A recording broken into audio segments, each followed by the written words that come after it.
Hello, Hamdan വ്ളോഗ്സിലേക്ക് എല്ലാവർക്കും സ്വാഗതം. എന്താണ് എല്ലാവരുടെയും വിശേഷങ്ങൾ? സുഖമല്ലേ? അൽഹംദുലില്ലാ, ഞാനും ഇവിടെ സുഖമായിട്ടിരിക്കണം കേട്ടോ.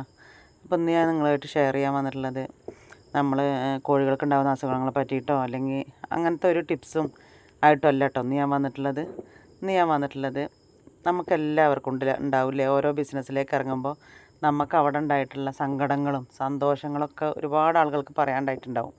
ഇന്നിപ്പോൾ ഈ 2 കോഴിയിൽ നിന്ന് 100ഓളം കോഴികളിലേക്ക് ഞാൻ എത്തിയിട്ടുണ്ടെങ്കിൽ അതിൽ ഞാൻ നല്ല കഷ്ടപ്പെട്ടിട്ടുണ്ട്, നല്ല സങ്കടപ്പെട്ടിട്ടുണ്ട്. ഒരുപാട് ആളുകൾ എന്നെ തളർത്താൻ നോക്കിയിട്ടുണ്ട്, തളർത്തി മലർത്തി അടിച്ചവരുണ്ട്.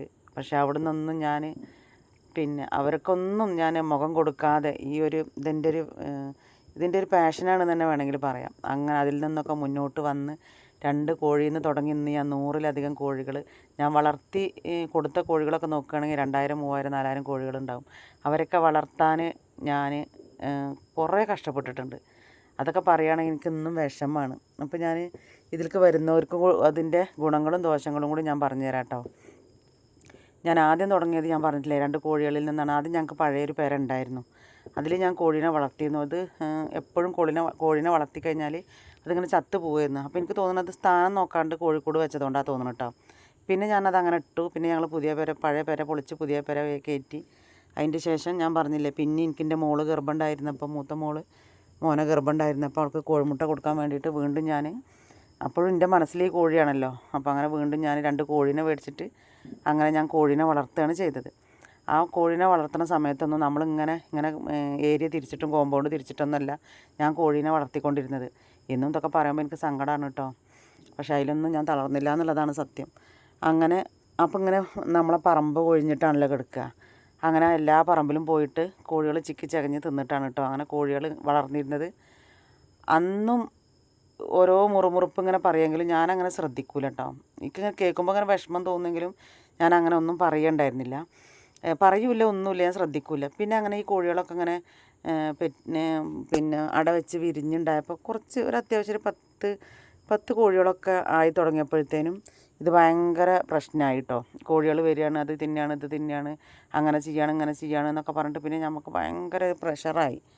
അങ്ങനെ ഞാനിങ്ങനെ വിചാരിക്കും. അങ്ങനെ ഞാൻ എന്ത് ചെയ്തു, ഇതേപോലെ ചെറുതായിട്ടൊക്കെ ഒന്ന് വളച്ച് കെട്ടിയിട്ട് കോഴികളെ അതിലിടാൻ തുടങ്ങി കേട്ടോ. കാരണം നമുക്കിങ്ങനെ കോഴികളെ കല്ലെടുത്തെറിയുമ്പോഴും കോഴികളെ പറയുമ്പോഴും കോഴികളെ ആട്ടിവിടുമ്പോഴും കോഴികളങ്ങനെ പ്രാവുമ്പോഴൊക്കെ നമുക്ക് ഭയങ്കര വിഷമല്ലേ. അവരെ പറയണെന്ന് വെച്ചാൽ അത് നമ്മളെ നെഞ്ഞത്ത് വന്നിട്ടാണ് കൊള്ളുക. എൻ്റെ കാര്യമാണ് കേട്ടോ ഞാൻ പറയണത്. അവർ കോഴീനെ ഇരിക്കും ആട്ടണം, അല്ലെങ്കിൽ കോഴീനെ ഇരിക്കും തൊള്ള തോന്നിയതൊക്കെ പറയണത് വെച്ചാലും അതൊക്കെ വന്ന് വീഴുന്നത് എൻ്റെ നെഞ്ഞത്താണ് കേട്ടോ. അത്ര വിഷമമാണ് എനിക്കത് കേൾക്കുമ്പോൾ.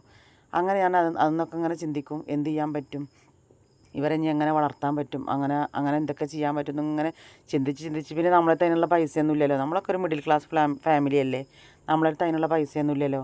അങ്ങനെ ഞാനിങ്ങനെ ചിന്തിക്കൂട്ടെ, എന്നും നേരം വെളുത്ത് എനിക്ക് ഇതേക്കും ചിന്ത, അന്ന് എങ്ങനെ കോഴീനെ വിട്ട് കഴിഞ്ഞാൽ എന്താവും, പിന്നെ കോഴീനെ വിട്ട് കഴിഞ്ഞാൽ എന്താ പ്രശ്നം വെച്ചത് പാറിയിട്ട് അപ്പുറത്തേക്ക് പോവും. ഇവരെ വിടാതെ ഞാൻ അന്നൊക്കെ 2 കളിയുടെ ആ ചെറിയ ഓടിട്ട കൂടാണേ, എന്താ ചെയ്യുക, അത് വിടാതെ റബ്ബേ എന്താന്നൊക്കെ ഇങ്ങനെ ആലോചിച്ച് എന്നും ടെൻഷനാണ്. പിന്നെ 2ഉം കൽപ്പിച്ച് അങ്ങോട്ട് വിടും. പിന്നെ നേരം വെളുത്താൽ എറിഞ്ഞാട്ടലും പിടിക്കലും പറയലും. ഞാനൊന്നും മുണ്ടില്ല എന്ന് മാത്രം, ഒരക്ഷരം ഞാൻ മുണ്ടില്ല. കാരണം എത്രയേ കോഴികൾ അവിടെ വരുന്നുണ്ട്, പക്ഷെ അതല്ല പ്രശ്നം, നമ്മളെ കോഴികളാണ്ട് കടന്നാൽ പ്രശ്നം. അങ്ങനെയൊക്കെ ആയിട്ട് എന്തോരം വിഷമിച്ചിക്കണമെന്ന് അറിയോ, ഒക്കെ ആലോചിക്കുമ്പോൾ തന്നെ ഇപ്പോൾ സങ്കടം. അങ്ങനെ പിന്നെ ഞാൻ ഇത്ര സ്ട്രോങ് ആവാൻ കാരണം എന്താണെന്ന് വെച്ചാൽ, ഇതേപോലെ ഒരു ദിവസം പഞ്ചായത്തിൽ നിന്ന് എനിക്ക് 5 കോഴികളെ കിട്ടി. 5 കോഴികളെ കിട്ടിയിട്ട് പൊന്നാര ചങ്ങാതിമാരെ, അത് ചെറിയ കുട്ടികളായിട്ടല്ലേ കിട്ടുക, അതിനെയൊക്കെ വളർത്തി വലുതാക്കി മുട്ടടാൻ പ്രായത്തിലായി. മുട്ടടാനായ നല്ല ഗ്ലേസിങ്ങും നല്ല വലിയ കോഴികൾ, നല്ല കോഴികളാവില്ല അത്, നല്ലൊരു കോഴി, നല്ല ഭംഗിയുള്ള കോഴികൾ കേട്ടോ. അങ്ങനെ മുട്ടടാനൊക്കെ ആയി. 1 കോഴിയോ 2 കോഴിയൊക്കെ അങ്ങനെ മുട്ടിട്ട് തുടങ്ങി. അതിൻ്റെ കൂട്ടത്തിൽ ഞാൻ നാടൻ കോഴിക്ക് വീണ്ടും ആദ്യത്തിൽ തന്നെ അട വെച്ചിട്ട് 10-30 കുട്ടികളുണ്ടായിരുന്നു പറഞ്ഞിരുന്നില്ലേ 2 കോഴികൾക്ക്. അങ്ങനെ ആ കുട്ടികളും ഉണ്ട് 10-30 വെച്ചാൽ. അങ്ങനത്തെ കുട്ടികളുടെ കുറച്ച് കോഴികളെ വിടുള്ളൂ, കുറച്ച് കോഴികളൊന്നും വിടൂല. അങ്ങനെ ഞാൻ അട വെച്ചാൽ കുറച്ച് 1 കോഴിയുടെ ഒരു 10 കോഴിക്കുട്ടികളെ ഞാൻ പുറത്ത് വിട്ടു. അതെപ്പോഴാണ് വിടുക, ഫുൾ ടൈമൊന്നും വിടില്ല, ഒരു വൈകുന്നേരം നേരത്തെ ഞാൻ വിട്ടു. കാരണം ഇങ്ങനെ ഐറ്റങ്ങൾ അവിടെ നിന്ന് ഇങ്ങനെ ഇതാകുമ്പോൾ നമുക്കൊരു വിഷമം കൊണ്ട് ഞാൻ വിട്ടു. ഞാനൊരു അസർ ബാങ്ക് കൊടുത്തിട്ട്, ഇനിയിപ്പോൾ നൂറ് ബാങ്ക് കൊടുത്തിട്ട് തന്നെ തോന്നുന്നു വിട്ടിട്ടുള്ളത്, വലിയ കറക്റ്റ് ഓർമ്മയില്ല. അങ്ങനെ ആ കോഴികളെയും വിട്ടിട്ടുണ്ട്. പഞ്ചായത്തിൽ നിന്ന് 4-5 കുട്ടികളുണ്ടല്ലോ, അതിൽ 1 ചത്തിട്ടുണ്ടായിരുന്നു ആദ്യം തന്നെ. അപ്പോൾ ഈ 4 കോഴികളെയും ഞാൻ വിട്ടിട്ടുണ്ട്. അങ്ങനെ ഞാൻ ബാക്കിയുള്ള കോഴികളെ ഞാൻ വിട്ടില്ല കേട്ടോ. അത് കുറച്ചുള്ളപ്പോൾ അധികം ഇവർ ചെറിയ ചെറിയ കുട്ടികളാണ്. ഇവരൊക്കെ ഒരു 3 മാസം 4 മാസമൊക്കെ ആയ കുട്ടികളാണ്. മറ്റേതെന്ന് വെച്ചാൽ മുട്ടടാനായ കോഴികളുമാണ്.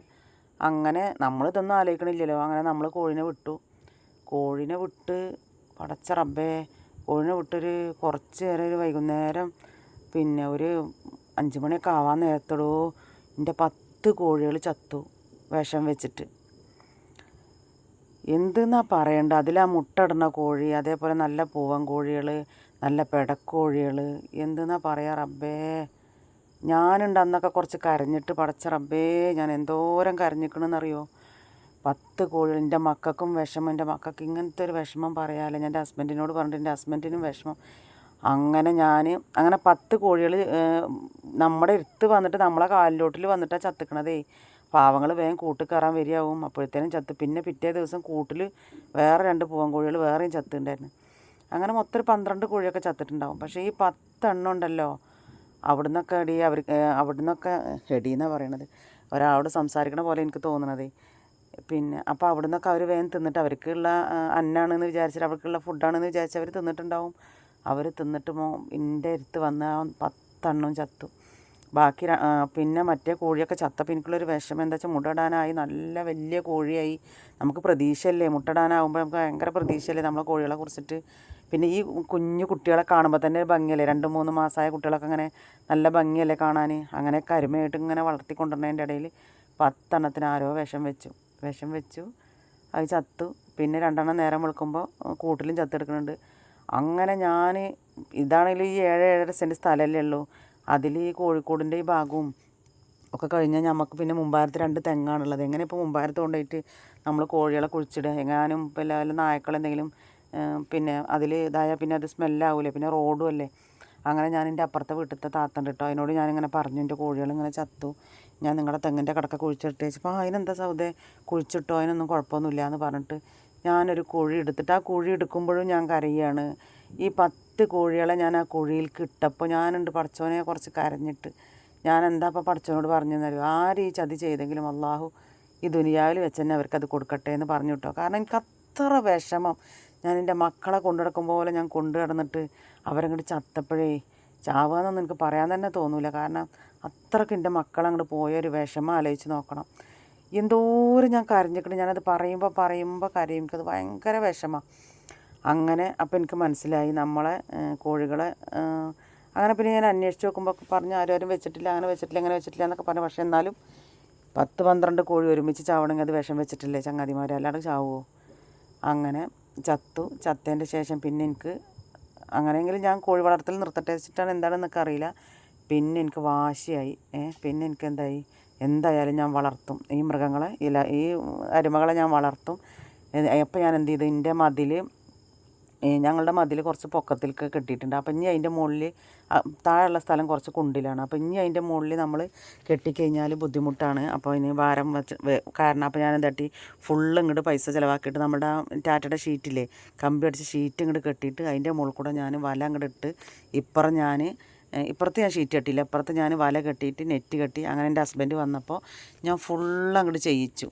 അങ്ങനെയാണ് ഞാൻ ഈ കോഴികളെ പുറത്ത് വിടാതാക്കിയത്.